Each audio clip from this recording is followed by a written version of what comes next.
Cyber criminals are setting their sights on eSports. Danny Palmer is here with us to talk about this growing problem. Danny?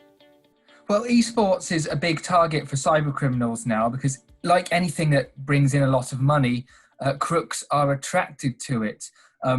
There's as much money in this as some professional sports now. It makes billions of dollars a year.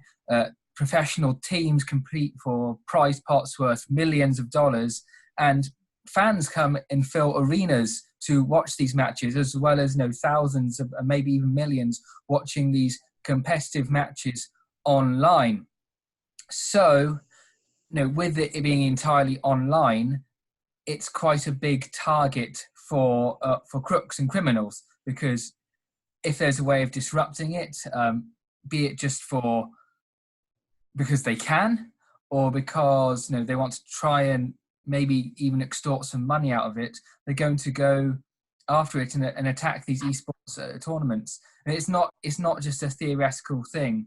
A few years ago, a Dota 2 tournament hosted by Valve, one of the biggest games companies in the world, it had the teams in that were competing for a prize pot of $18 million. There was loads of fans who wanted to watch it.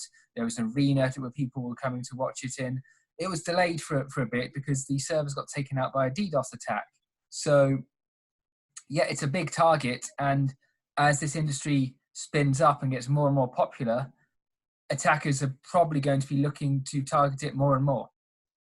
Okay, and Danny, can you talk a little bit more about the types of attacks that are happening?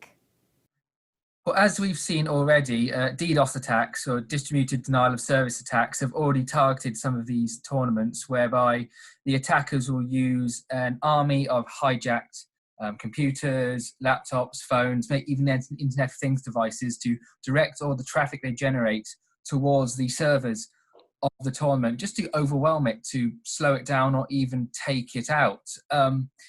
Taking the whole thing down is obviously going to be bad for the tournament, but when some of these matches rely on split-second decisions, even just some lag to the caused by a DDoS attack could have impacts on the matches. There's also the potential for almost sort of ransomware-like attacks, where either the criminals could try and infect the servers with file locking malware in order to hold them to ransom, or they could go down the more, I suppose, inverted commas, traditional extortion route, where they threaten the idea of a DDoS attack to target the tournament, saying, "Hey, pay us, otherwise we'll do this." Because ultimately, if these things got a global audience, games companies might think, "Okay, we'll take the hit and pay them off," because what's going to be more embarrassing for them? Pay the tournament being taken down in the public eye, or paying criminals behind the scenes. I mean, obviously, the authorities and many security companies will always say never give in to the demands of criminals like that. But if they're offered a binary choice between being attacked or not, some might be tempted to give in to the criminal demands. All right, and Danny, finally, any solution on the horizon? When it comes to fixing the problem, a lot of the big companies are already trying to face this down, because it's obviously in their interest to make sure that their tournaments go off without a hitch. There are cases where researchers have found servers publicly facing the internet, as is the very nature of what's required in the world of online gaming. So they could be uncovered in attacks, looking for vulnerable servers.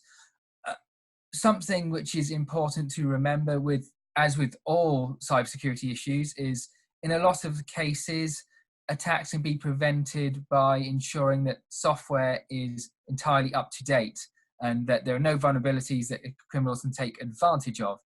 That goes a long way to stopping these sorts of things from happening.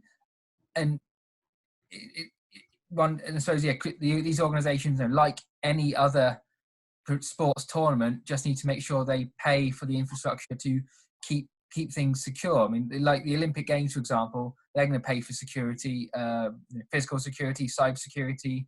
So these major gaming tournaments ultimately need to be following in the footsteps of those major, those real world events, and in order to stay safe.